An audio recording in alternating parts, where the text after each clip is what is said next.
31 তারিখের আগেই তো হতে পারে, যে স্পিডে আমরা আশা করছিলাম সেই স্পিডে যদি যায় তাহলে 31 তারিখের আগেই হতে পারে। কিছু কিছু বিষয় এমন থাকবে গণতন্ত্রে, সেই জন্যই তো আমরা সংগ্রাম করেছি যে দুই একটা বিষয় এমন থাকবে হয়তো ঐক্যমত্য হবে না, কিন্তু আসতে, কিন্তু সেই জন্য আমাদেরকে একটু অপেক্ষা করতে হবে যে শেষ পর্যন্ত আমরা কতটা ঐক্যমত্য হতে পারি। এখনই সেই মন্তব্য আমি করতে চাই না। সালাউদ্দিন ভাই, আপনি বললেন যে 5% হচ্ছে আসন্ন নির্বাচনে যে 300 আসন থেকে 5% নারীদেরকে সরাসরি নির্বাচনে পাচ্ছে, কিন্তু ওই যে রিজার্ভ সিটের যে 100 সেইটার ক্ষেত্রে আপনাদের না, সেই ক্ষেত্রে আমরা কমে আসলাম, 50টা বিদ্যমান আসনে রিজার্ভে আসলাম এবং 5% বর্তমানে যে আসন্ন নির্বাচনের মধ্যে 5% এলাও করলাম আমরা সরাসরি আসনের নির্বাচনের জন্য নারীদের। কিন্তু সংবিধান যখন সংশোধিত হবে তখন 10% যদি আমরা সংশোধনী নিতে পারি তাহলে সেখানে 30টা আসন আসবে, তখন 50+30 হবে এবং তারপরের পার্লামেন্টে যদি বিবেচনা করা যায় যে সেটা আরও বাড়ানো দরকার, সেই হিসেবে আস্তে আস্তে সরাসরি আসন হয়তো সংখ্যা বৃদ্ধি পাবে, সেটা তখন রিজার্ভের আসন থেকে হয়তো কমতে থাকবে। এইভাবে একসময় দেখা যাবে রিজার্ভ সিটের আর প্রয়োজন হবে না, কিন্তু সেটা জাম্প করে একদম এখনই না যে গ্রাজুয়ালি যাওয়া উচিত হবে। ভাই একটা বিষয়, সেটা হচ্ছে যেটা বললেন যে মূলনীতিতে ধর্মীয় সম্প্রীতি ও স্বাধীনতা, মূলনীতি কি এটাই বিএনপি কি এটাকে এন্ডোর্স করতেছে নাকি আল্লাহর উপর আস্থা বিশ্বাস? আমরা পঞ্চম সংশোধনীতে গৃহীত আর্টিকেল 8-এ যে রাষ্ট্র পরিচালনার মূলনীতি আছে তার সাথে এটা সংযুক্ত করতে চাই। হ্যাঁ, এবং সেই মূলনীতিতে আছে জাতীয়তাবাদ, গণতন্ত্র, আল্লাহর উপর আস্থা এবং বিশ্বাস, তার সাথে এগুলো আছে। উচ্চকক্ষের আলাপ যখন আসবে তখন করব। আছে, কিন্তু এখন জাতীয় ঐক্যমত্য কমিশন মনে করছে যে রাষ্ট্র পরিচালনার মূলনীতি আর্টিকেল 8-এ আসুক, আর যেটা 41-এ আছে, সেই আর্টিকেল 41-এ আছে সেটা হচ্ছে মৌলিক অধিকার, ফান্ডামেন্টাল রাইটসের এখানে মনে রাখতে হবে। আমি এখানে লেকচার দিতে চাই না। ফান্ডামেন্টাল রাইটস হচ্ছে is must be ensured by the state, all civil and political rights. আর সংবিধানে যেটা রাষ্ট্র পরিচালনার মূলনীতি, এটা হচ্ছে depends on the state efficiency and governance, যেটা economic, social and cultural right, সেটা রাষ্ট্রকে ফেসিলিটেট করতে হয়, but not enforceable in the court of law. আমি এর বেশি বলতে চাই না।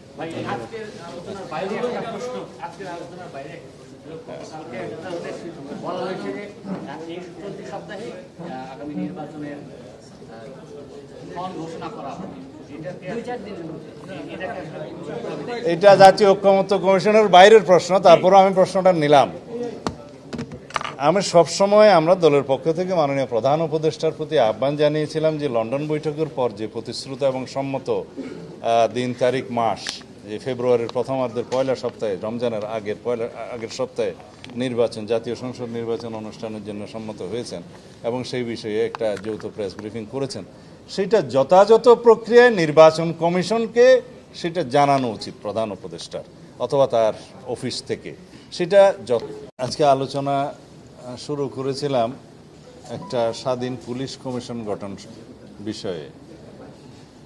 এই বিষয়ে ঐক্যমত্য হয়েছে এইভাবে যে বাংলাদেশে একটি বাংলাদেশ পুলিশ কমিশন নামে একটা কমিশন গঠিত হবে, যার উদ্দেশ্য এবং কর্মপরিধি আর গঠন প্রণালী এ সমস্ত বিষয় আইনের দ্বারা প্রণীত হবে। এখানে উদ্দেশ্যটা হচ্ছে যাতে শৃঙ্খলা বাহিনী হিসেবে পুলিশ যাতে আইনানুগভাবে দক্ষতার সাথে দায়িত্ব পালন করতে সক্ষম হয় সেটা নিশ্চিত করা, পুলিশ বাহিনীর যে কোনো সদস্যের উত্থাপিত অভিযোগের নিষ্পত্তিকরণ এবং নাগরিকদের পক্ষ থেকে পুলিশ বাহিনীর কোনো সদস্য বা সদস্যদের বিরুদ্ধে উত্থাপিত অভিযোগের নিষ্পত্তিকরণ, এগুলো হচ্ছে উদ্দেশ্য।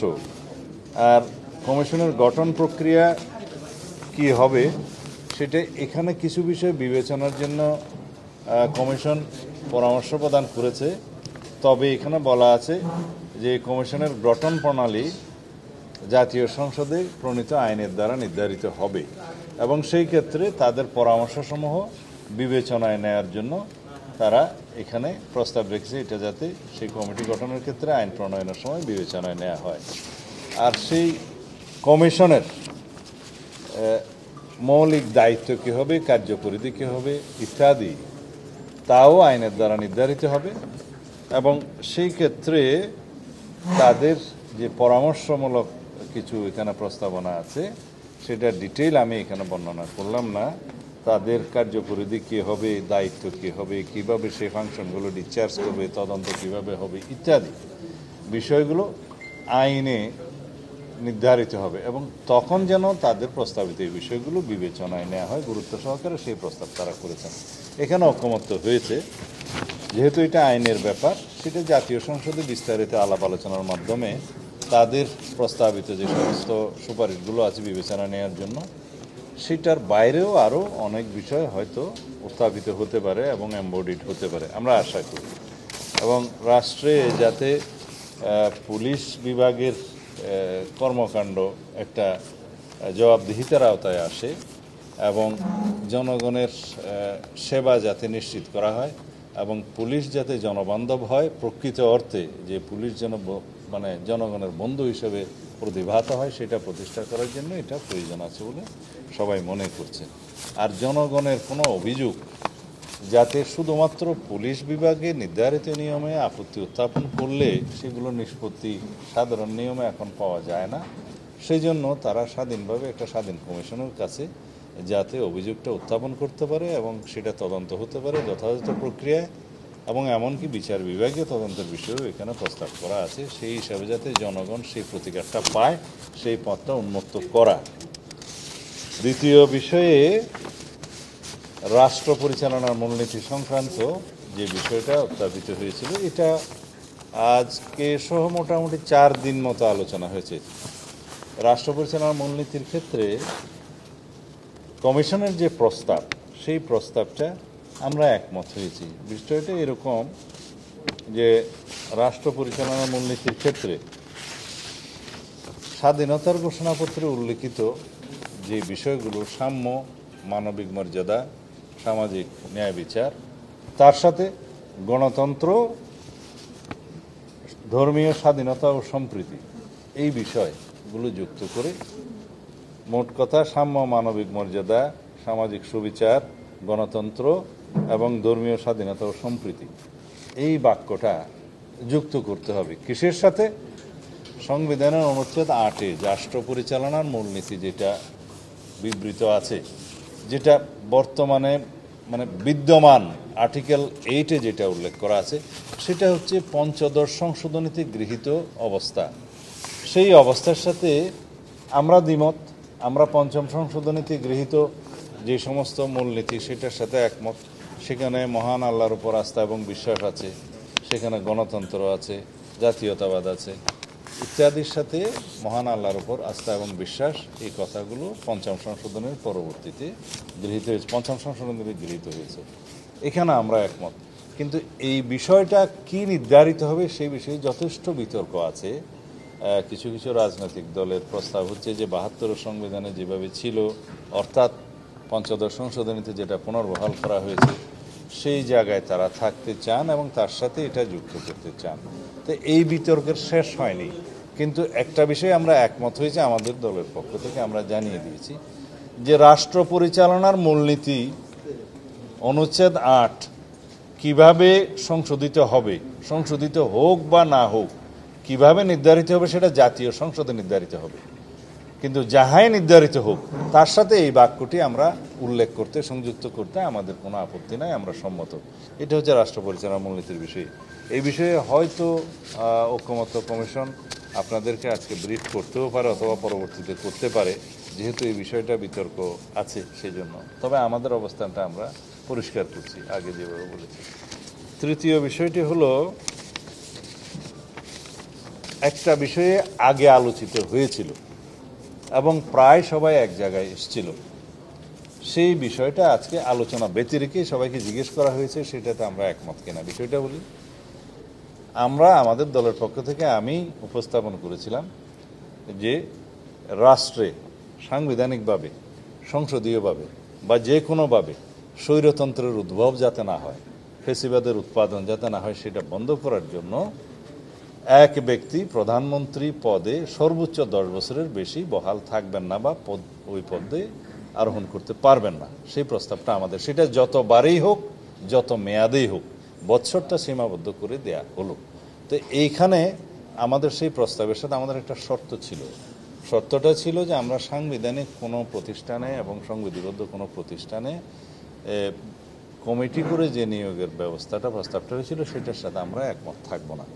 তবে পরবর্তীকালে আমরা আলাপ আলোচনা করে এবং আমরা উপযুক্ত বিবেচনা করেছি যে জাতীয় নির্বাচন কমিশনের গঠনটা সাংবিধানিকভাবে সংবিধানে যেন গঠন প্রক্রিয়াটা উল্লেখ থাকে। আইন তো আছে, কিন্তু সেই কমিটি আপনারা নিশ্চয়ই ইতিমধ্যে সেটার সিদ্ধান্ত তো পেয়েছেন যে নির্বাচন কমিশন স্বাধীনভাবে যাতে নিযুক্ত হয়, নির্বাচন কমিশন যাতে নির্বাহী বিভাগের প্রভাবমুক্ত থাকে, সেই হিসাবে বিরোধী দল, সরকারি দল এবং জুডিশিয়ারির একজন সহ সেই কমিটি তারা নির্বাচন কমিশন গঠন করবেন। তবে তাদেরকে সহায়তার জন্য সাচিবিক কার্যক্রমের জন্য আর একটা সার্চ কমিটি গঠিত হবে। সার্চ কমিটিটা অনেকটা স্পিকারের অফিস থেকেই সেই সাচিবিক দায়িত্বটা পালন করবে।